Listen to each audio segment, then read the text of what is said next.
2025च्या अर्जुन पुरस्कारांची आता घोषणा झालेली आहे आणि दिव्या देशमुखला अर्जुन पुरस्कार जाहीर झाला। दिव्या देशमुख ही बुद्धिबळ विश्वविजेती आहे। ॲथलेटिक्समध्ये इकडे तेजस्वी शंकरला अर्जुन पुरस्कार जाहीर झालेला आहे। महत्त्वाची बातमी या क्षणाची आपण पाहतोय तर भारतीय खेळ क्षेत्रातला हा दुसरा सर्वोच्च मानाचा राष्ट्रीय पुरस्कार आहे अर्जुन पुरस्कार आणि 2025च्या अर्जुन पुरस्कारार्थींची नावं आता जाहीर झालेली आहेत।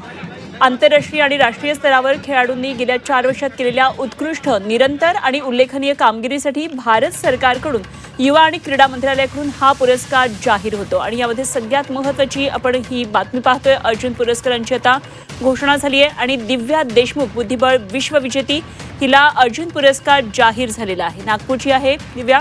तर इकडे विदित गुजरातीला सुद्धा अर्जुन पुरस्कार आता जाहीर झाला। बॅडमिंटनपटू गायत्री गोपीचंद यांनाही अर्जुन पुरस्कार जाहीर झालेला आहे। ट्रिसा जॉलीला अर्जुन पुरस्कार बॅडमिंटनमध्ये तर नेमबाजीमध्ये अखिल शेरॉनला अर्जुन पुरस्कार जाहीर झालेला आहे।